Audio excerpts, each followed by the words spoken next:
এদেশের দাওয়ার ময়দানে যারা তাফসির করেন, ওয়াজ মাহফিল করেন, সেই সমস্ত ভাইদেরকে নিয়ে আমরা আরেকবার এখানে বসেছিলাম। আমার বিশ্বাস যে সেই দিনের অনেকে আজকে উপস্থিত আছেন। আমি প্রথমে একটু অজরখাই দিয়েই শুরু করি। আমার সামনে আমাকে উদ্দেশ্য করে কিছু সম্মানিত ব্যক্তি কিছু কথা বলেছেন। আমি আল্লাহকে সাক্ষী রেখে আমার ফিলিং বলছি যে আমি তার উপযুক্ত নই। আমার সামনে বলায় আমি লজ্জিত হয়েছি, একটু বিব্রত হয়েছি, কারণ আমি আমাকে চিনি আর আমার রব আমাকে সবচেয়ে ভালো চিনি।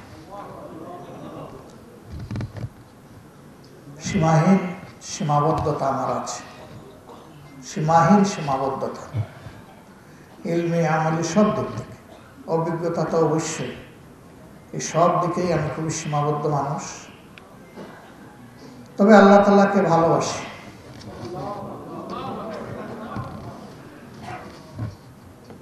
এবং আল্লাহ সাক্ষী আল্লাহকে ভয় করার চেষ্টা করি।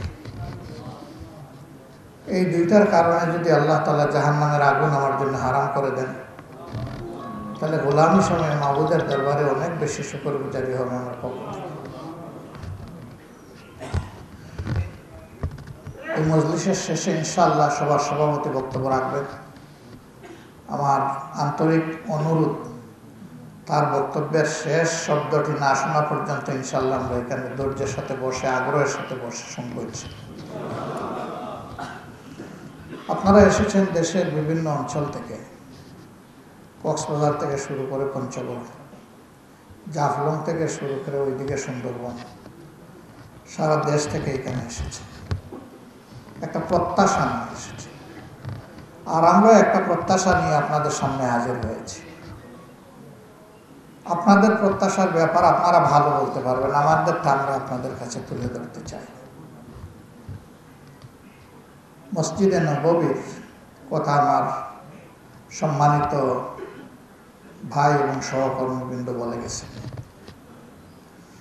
মসজিদে নববীকে আল্লাহ তাআলা তার বান্দা এবং তার রাসূলের মাধ্যমে সাল্লাল্লাহু আলাইহি ওয়াসাল্লাম সমাজ সংশোধন এবং বিশ্ব পরিচালনার মারকাজে পরিণত করেছে।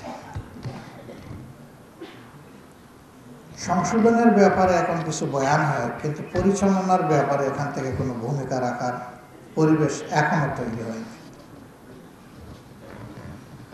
এই মসজিদই তো রাসূলুল্লাহ সাল্লাল্লাহু আলাইহি ওয়াসাল্লামের পার্লামেন্ট ছিল, ক্যাবিনেট ছিল। মুসল্লিদেরকে তিনি অ্যাড্রেস করতেন, এটা তার পার্লামেন্ট। আহলে রায়কে নিয়ে পরামর্শ করতেন, এটা তার ক্যাবিনেট। এবং মসজিদের বিষয়ে বসেই তিনি বিচার কার্য সমাধান করতেন। আলাদা কোনো কোর্ট আদালতের বিল্ডিং বা স্থাপনা ছিল না। এখন আমরা কি দেখি? এখন দেখি ইমাম সাহেব, খতিব সাহেব, ইমাম সাহেব নামাজ পড়াচ্ছেন, সবাই নামাজ পড়তেছে। খতিব সাহেব বয়ান দিচ্ছেন, সবাই শুনতেছে। কেউ আগে, কেউ পরে আসতেছে, কেউ দৌড়ে এসে কোনো সুরত ফরজে সামিল হচ্ছে। ইভেন দুইটা খুতবা যে আগে শুনবে সেটাও অনেকে মিস করে ফেলে। তার মূল কারণ হচ্ছে এই জুমাবারের মধ্যে কি প্রাণ শক্তি রয়েছে এবং আল্লাহর পক্ষ থেকে কি নিয়ামত রয়েছে, আমরা জাতির সামনে এটা পরিষ্কার করতে পারি। যাদের কাছে পরিষ্কার হয়েছে তারা আলহামদুলিল্লাহ তসল্লির সাথে আসেন, বসেন এবং মন ভরে সেখানে থাকেন, ইবাদত গুজারি করেন, তারপরে তারা যায়। আর যাদের কাছে পরিষ্কার হয়নি তারা আসতে পারেন না, আর আসলেও সেই মানসিকতা নিয়ে আসে। তবে এটা ঠিক যে এই দিন আমাদের দেশে মুসলমান হিসেবে যারাই পরিচিত ম্যাক্সিমাম কিন্তু এসে যান মসজিদে। এই সুযোগটা মসজিদকে বাদ দিলে আর কোথাও নেই। তো এইখানে দেশ পরিচালনার কথা হলে মানুষ বলে যে খতিব সাহেব রাজনৈতিক আলোচনা না করলে ভালো। আবার কোনো বিশাল সালিশের প্রশ্ন আসলে বলে যে চলেন আমরা বাইরে চলে যাই, মসজিদের বারান্দায় গিয়ে বসি অথবা অন্য কোনো জায়গায় বসি। কেন? মসজিদের ভিতরে বসলে এটা আল্লাহর ঘর, ভয়ে কলজা কাঁপে, এখানে উল্টা পাল্টা বললে আল্লাহ ঘাড়ে ধরবেন। বাইরে গেলে মনে করে আল্লাহ বোধহয় ওখানে নাই, নাউজুবিল্লাহ। আল্লাহ তো বলতেছেন ওখানে আমি থাকবো না কেন, আমি তো আলিম বিজাতিস সুদূর, আমি তো তোমাদের অন্তরে বিচরণ করছি, সবগুলা অন্তরে তো আমি আছি, তোমাদের অন্তরের খবর আমি জানি, সেই ইলম আমার আছে। এটা একটা জিহালত, যে সমাজকে মসজিদ থেকে বিচ্ছিন্ন করা হচ্ছে। একদিনে এই অবস্থা পরিস্থিতি তৈরি হয়নি, এর কিছু দায় উলামায়ে কেরামকে নিতেই হবে। যারা ইমামুল হাইয়া ওয়াল মাইয়া,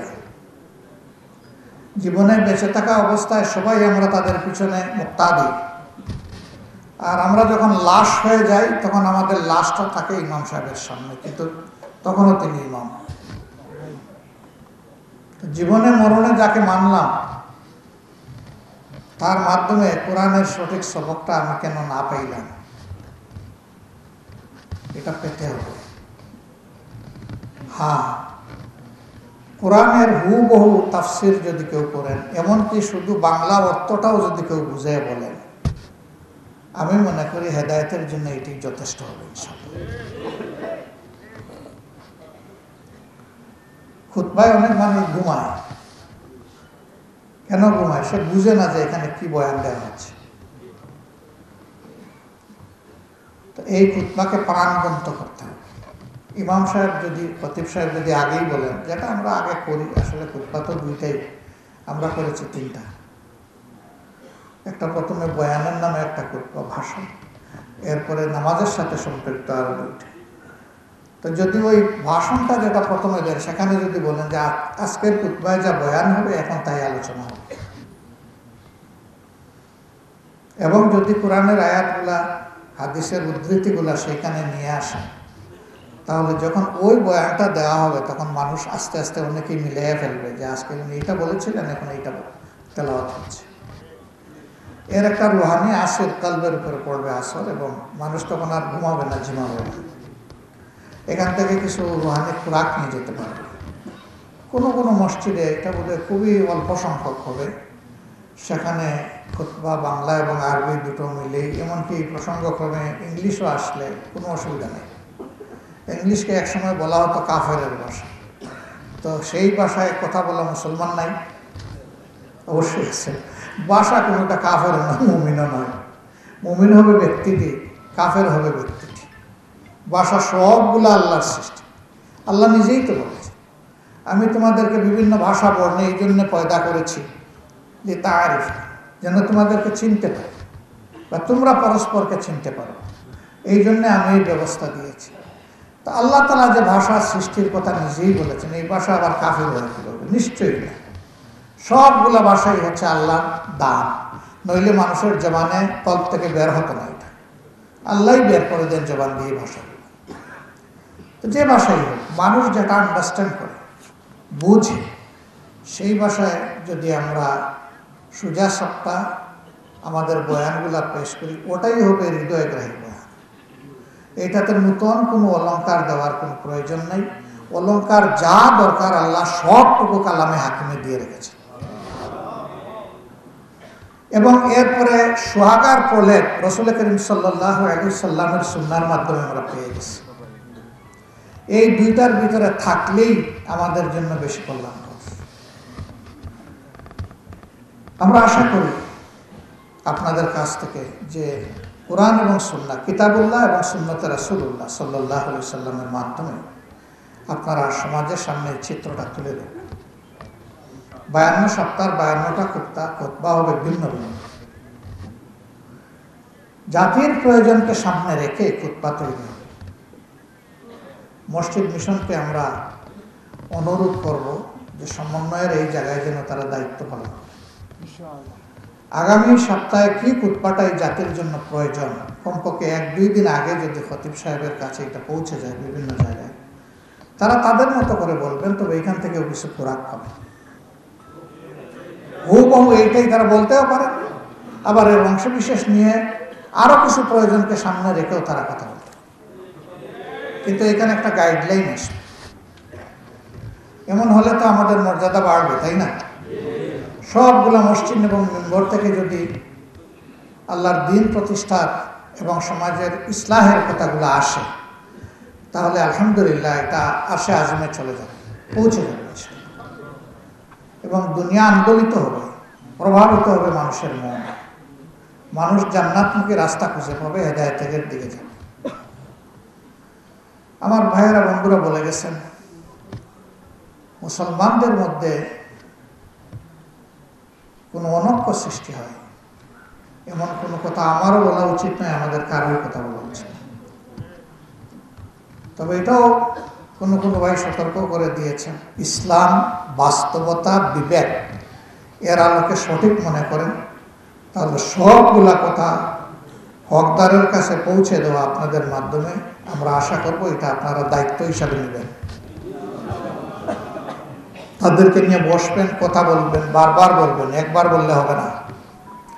যদি একবার বললেই হেদায়েত এবং নিয়ামত সব কিছু পাওয়া যাইত, তাইলে 17 বার সূরা ফাতিহা ডেইলি তেলাওয়াতের বাধ্যতামূলক প্রয়োজন ছিল। যে জিনিস যত গুরুত্বপূর্ণ সে জিনিস তত বেশি স্মরণ করাই দিতে হবে। কালামে হাকিমে একই আয়াত, একই সেন্সের, একই শিক্ষার বিষয়ে বারবার ধ্বনিত প্রতিধ্বনিত হয়েছে। জাহান্নামের কথা বারবার এসেছে, সতর্ক করা হয়েছে। একবার বললেই তো হতো। আল্লাহ তাআলা জানেন মানব মন চঞ্চল, আমরা সবাই আজুলা, ত্বরাপ্রবণ, তাড়াতাড়ি পাইতে চাই সব কিছু। যা আমি পছন্দ করি আমার এখনই পাইতে হবে, আগামীকাল আমার সয় না। অবশ্যই এটা ঠিক যে এই সেকেন্ডের পরে আমি বাঁচবো কিনা আমি জানি, কিন্তু আমার পাইতেই হবে। এটা কি আমার হাতে নাকি চাবি যে আমি যা চাইবো তা পেয়ে যাব? দেওয়ার মালিক যিনি, চাবি তো তার হাতে। আমি আমার আকুতি, আমার ইচ্ছার কথা, আগ্রহের কথা, আল্লাহর দরবারে আরজের কথা তুলে ধরতে পারি। তিনি যখন মঞ্জুর করবেন তখনই পাওয়া যাবে। যেমন 5 আগস্টের এই গেল বছর যে 5 আগস্ট গেল, এর আগ পর্যন্ত আপনারা আমরা সবাই সেজদায় পড়ে আল্লাহ সাহায্য চাইনি, বলি নাই যে আল্লাহ রাত গভীর হয়েছে, এখন সুবে সাদিক আমাদেরকে দান কর। আমরা চাই নাই আল্লাহর দরবার? কেউ কেউ বলতো আল্লাহকে আমাদের ডাক শুনেন, এরকমও কথা বলতো। আল্লাহ অবশ্যই ডাক শুনেন, হুয়া সামিউন বাসীর। তিনি সামিউ এবং তিনি বাসীর, শুনেনও দেখেন। ঠোঁট যে নড়ে, চোখের পাতা নড়ে, ভিতরে যে অঙ্গ প্রত্যঙ্গ নড়াচড়া করে, সব আল্লাহ দেখেন। আর কণ্ঠ থেকে যা বাইরে সব আল্লাহ রেকর্ডের ব্যবস্থা করেন, নির্ভুল। তিনিই তো সেই আল্লাহ। তার মহান সত্তার দিকে ইঙ্গিত করে বলেছেন, উদউনি আস্তাজিব লাকুম, আমাকে ডাকো, আমি তোমাদের জবাব অবশ্যই দেব। তাইলে আমার কেন সন্দেহ যে আমার প্রভু আমার ডাক শুনছেন কিনা? বরঞ্চ আমার চিন্তা করা উচিত যে ডাকার মতো আমি ডাকতে পারছি কিনা, এবং ডাকার জন্য আমার যেভাবে আল্লাহর কাছে পেশ করা দরকার সেটা আমি নিজেকে পেশ করেছি কিনা। আমার বেয়াদবি মাফ করবেন। 1991 সালের নির্বাচনে আমি একটা এলাকায় সংগঠনের প্রতিনিধি ছিলাম, নমিনি ছিলাম। একটা বড় নদী পাড়ি দিয়ে আমরা যাচ্ছি, ওপারে গিয়ে উঠলাম। ধারণা করলাম যে মাদ্রাসার সিনিয়র ক্লাসের ছাত্র হবেন, তারা 7-8 জন কথাবার্তা বলছেন এবং আমরা যেদিকে যাচ্ছি এই দিক থেকে আসতেছে, মানে আমরা পরস্পরের সম্মুখী। আমি প্রথমে অপেক্ষা করলাম 1 পা অবশিষ্ট থাকা অবস্থায়, তাদের সমান লাইনে যাওয়ার আগে, যে দেখি এই ভাইয়ের একটু সালাম দেয় কিনা। এটা এই কারণে নয় যে আমি সমাজের খুব সম্মানিত মানুষ, বরঞ্চ এই কারণে যে তারা যেহেতু ইলমে দ্বীনের খেদমতে এবং চর্চায় আছেন, তাদের কাছ থেকে ভালো শুদ্ধ সালামটা শিখব। তারা দিলেন না, আমি খুব জোরে সালাম দিলাম। তারা অনেকেই জবাব দিলেন, একজনে জবাব দিলেই তো অনেকেই দিয়েছে। তারপরে আমি আমার সঙ্গীদেরকে বললাম, আপনারা একটু সামনে যান, আমার একটু প্রয়োজন আছে ওনাদের সাথে। আমি চাইলাম না উলামায়ে কেরামের সাথে আমার একটা সুলে হোক আমার ভাইদের সামনে, কারণ ওনাদেরকে আমি সম্মান করি আল্লাহর জন্য, আল্লাহর দিনের জন্য। ভাইয়েরা চলে গেল, গিয়ে একটু দাঁড়াইছে, না আরো সামনে যান, আমার কথার আওয়াজ যাতে তারা শুনতে না পারেন এমন দূরত্বে তাদেরকে পাঠাই দেয়। দিয়ে বললাম যে দুই দিক থেকে আমরা দুই দল মুসলমান আসছিলাম, আপনারা একদিক থেকে, আমরা আর একদিক থেকে। সংখ্যায় আপনারা কম, আমরা বেশি, এবং বয়স যদিও সালামের জন্য কোনো ফ্যাক্টর না, তবুও বয়সে আপনাদের চাইতে এখানে অধিক বয়সে অনেক মানুষ ছিল। আপনারা একটু সালাম দিলে একটা শুদ্ধ সালাম আমরা শিখতে পারতাম। তারা একটু লজ্জা পাইলেন এবং বললেন যে এটা আমাদের ভুল হয়ে গেছে। বললাম না, এটা আপনাদের ভুল না, এটা আমাদের সংস্কৃতির অংশে পরিণত হয়েছে।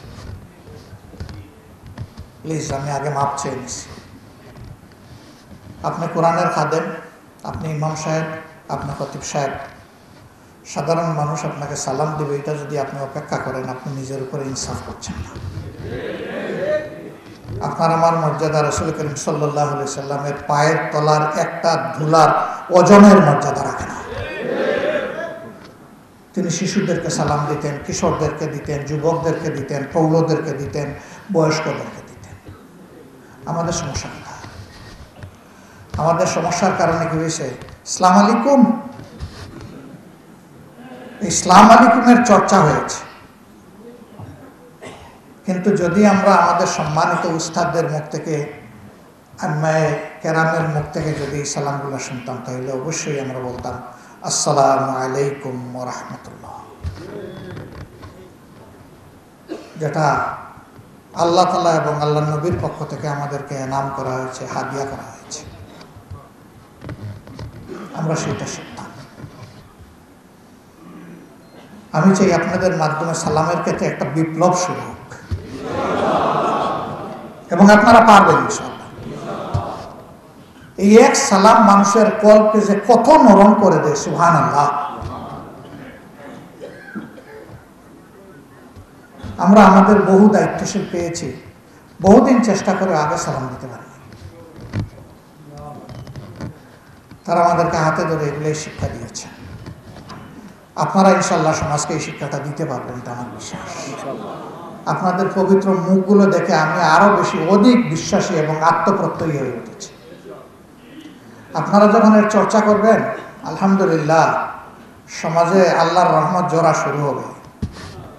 কারণ এখানে সালামই তো বলা হচ্ছে, আসসালামু আলাইকুম ওয়া রাহমাতুল্লাহ। আপনার উপর শান্তি হোক আর রহমত বর্ষণ। তো আল্লাহ সামিউন বাসির, এবং যিনি বলছেন যে আস্তাজিব লাকুম, তিনি কি আমাদেরকে রহমত দিবেন না? তাইলে রহমতে সমাজটা ভরে যাবে। আমার সব কথা বলা উদ্দেশ্য নয়, সিম্বলিক কথাগুলো আপনাদের খেদমতে আমানত হিসাবে রেখে দিলাম। আমি চাই মদিনার মসজিদের সৌন্দর্য ইলমি এবং আখলাকি দুই দিক থেকে আপনারা হবেন আমাদের উস্তাদ, আপনারা হবেন আমাদের অগ্রগণ্য। আপনারা যেমন মেম্বরে ইমামতি করবেন, ইনশাআল্লাহ অদূর ভবিষ্যতে আপনারা সমাজেও ইমামতি করবেন ইনশাআল্লাহ। এই জায়গা যেদিন দেখব, সেদিন আল্লাহ তাআলার সিজদায় পড়ে কাঁদতেই থাকবো, শুকরিয়া আদায় করে। ওই দিনের অপেক্ষায় আছে। অতএব কিতাবুল্লাহর চর্চা এবং সুন্নতে রাসূলুল্লাহর চর্চা আর ইত্তেবা, এটা আল্লাহ তাআলা আপনাদের সবাইকে এক একজনকে মডেলে পরিণত করে দিন, এবং আপনাদের মাধ্যমে এই জমিনকে আল্লাহ উপকৃত করুন।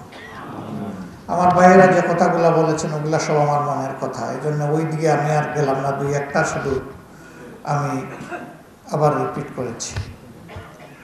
আজকের এই সম্মেলনটা সার্থক হবে যদি আমরা যা এখানে বসে আলোচনা করলাম, মুহাক্কিক উলামায়ে কেরাম যে নাসিহা এখানে পেশ করলেন, আমাদের মতো অযোগ্য লোকেরা সাহস করে যে দুই এক কথা বলে ফেললাম, যদি এই কথাগুলো আল্লাহর দরবারে মঞ্জুর এবং মকবুল হয়, তাহলে আজকের এই আয়োজন সার্থক।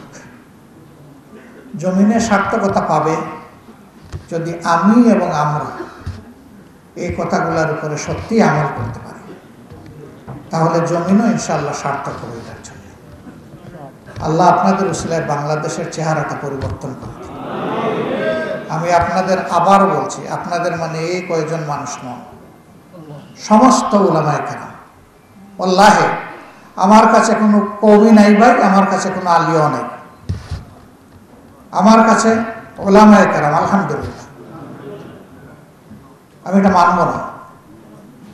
কওমি আলিয়া আল্লাহ এইভাবে সৃষ্টি করে পাঠান, এটা কারো না কারো সৃষ্টি। এর যদি ভালো কিছু থাকে আমরা পেয়ে গেছি, এর যদি ক্ষতির কোনো দিক থাকে ওটাও আমরা পেয়ে গেছি। এখন আমরা আল্লাহ তাআলার হুকুমকে ধারণ করে আমরা সবাই এক, ইনশাআল্লাহ। আমি বড় সাহায্য চাই এই জায়গাটায়, আপনারা প্রাণ ভরে একটু সাহায্য করেন। উলামায়ে কেরাম তারা যদি এক হয়ে যান, ইনশাআল্লাহ বাংলাদেশ জান্নাতের বাগানে পরিণত হবে, কারণ এখনো দেখেন পরিবর্তিত দেশে, সমাজে নতুন বাংলাদেশ যেটা বলা হচ্ছে, কিছু না কিছু অন্যায় অপরাধ তো বিভিন্ন ক্ষেত্রে হচ্ছে, কিন্তু আল্লাহর মেহেরবানি আজকে পর্যন্ত আমি কোনো আলিমের বিরুদ্ধে কোনো অভিযোগ শুনিও নাই, দেখতেও পাইনি। তারা কি মজলুম কম হয়েছেন ভাই? তারা জীবন দেন নাই? উলামায়ে কেরাম শহীদ হন নাই? তাদের উপরে জুলুম করা হয় নাই? তাদের পায়ে ডান্ডা বেড়ি পরানো হয় নাই? রমজান মাস পুরাটা মাস জুড়ে তাদেরকে রিমান্ডে নিয়ে মানসিক শারীরিক কষ্ট দেওয়া হয় নাই? সব হয়েছে। তাইলে তারা কিভাবে শান্ত থাকলেন? কারণ তারা বিশ্বাস করেন যে জমিনের প্রত্যেকটি মানুষ আমাদের কাছে আমানত। তারা এটাও বিশ্বাস করেন হিংসার মাধ্যমে আল্লাহর কাছে ভালো কিছু পাওয়া যায় না। তারা এটাও বিশ্বাস করেন বাড়াবাড়ি কোনো মুমিন বান্দা করতে পারে না। এই জন্য আল্লাহ তাআলা এই সবর এখতিয়ার করার তৌফিক দান করেছে।